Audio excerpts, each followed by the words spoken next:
আসসালামু আলাইকুম। আমরা একেবারে ঈদের তার প্রান্তে পৌঁছেছি।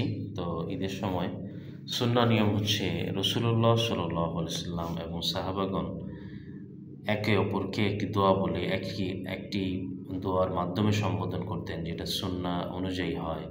শুধু ঈদ মোবারক না বলে আমরা একে অপরকে বলি তাকাব্বালাহু মিন্না ওয়া মিনকুম, তাকাব্বালাহু মিন্না ওয়া মিনকুম, তাকাব্বালাহু মিন্না ওয়া মিনকুম। অর্থাৎ আল্লাহ তাআলা আমাদের ও আপনার নেক তথা ভালো কাজগুলোকে কবুল মঞ্জুর করুন। অর্থাৎ খুবই চমৎকার একটি অর্থবোধক দোয়া এটি, যেটা সুন্নাহ সমর্থিত, যে আল্লাহ তাআলা আমাদের এবং আপনার যে ভালো কাজগুলো আছে সেগুলোকে আল্লাহ তাআলা কবুল করুন। তো আমরা সকলেই একে অপরকে শুভেচ্ছা জানানোর ক্ষেত্রে এই দোয়াটি পড়ে আমরা শুভেচ্ছাটা জানাবো। তাহলেই আমাদের শুধু ঈদ আমাদের নিজেদের কথার মাধ্যমে না, সুন্নাহ অনুযায়ী রাসূলুল্লাহ সাল্লাল্লাহু আলাইহি সাল্লামের সুন্নাহ অনুযায়ী সেটা জানানো হবে। আল্লাহ তাআলা আমাদেরকে আমল করার তৌফিক দান করুক। অনেক ভাই বোনেরা বিদেশে আছে, যাদের মা থাকে বাড়িতে দেশে, কিন্তু তারা থাকে বিদেশ বৈভবে। তাদের জন্য আমাদের এই আজকের ছোট্ট মুক্তাসার কথা, যে আপনারাও একে অপরকে যখন বাড়িতে শুভেচ্ছা জানাবেন এইভাবেই শুভেচ্ছা জানাবেন। আর মায়ের কথা যেহেতু উঠলই, তাহলে একটি মায়ের এক লাইন বা দুই লাইন একটি গজল বা একটি সঙ্গীতের মাধ্যমেই আজকের এই আলোচনাটা শেষ করব ইনশাআল্লাহ। সকল প্রবাসী ভাইদেরকে ঈদ মোবারক, এবং প্রবাসী ভাইদেরকে আমরা বলতে চাই তাকাব্বালাহু মিন্না ওয়া মিনকুম। এবং আপনারা যারা আপনাদের মা দেশে আপনাদের জন্য দীর্ঘ অপেক্ষায় রয়েছে, তাদের জন্য আপনারা দোয়া করবেন।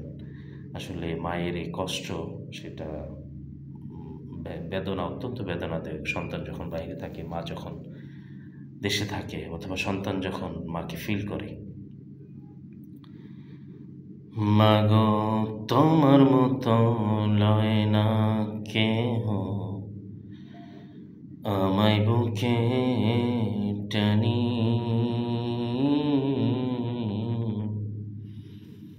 আঁচল দিয়ে মুছে না কে,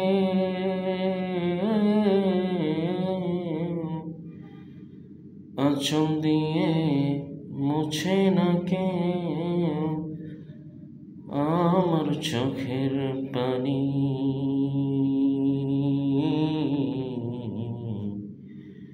হায় রে মা জননী আমার, হায় রে মা জননী,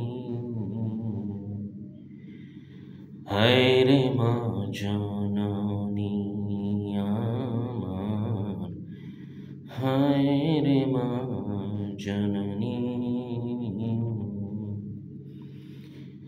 মাগো তোমার মতো লয় না কেহ, আমায় বুকে টানি, আঁচল দিয়ে মুছে না কে আমার চোখের পানি। হায় রে মা জননী আমার, হায় রে মা জননী। ভালো থাকুক সকল মায়েরা। আসসালামু আলাইকুম ওয়া রাহমাতুল্লাহ।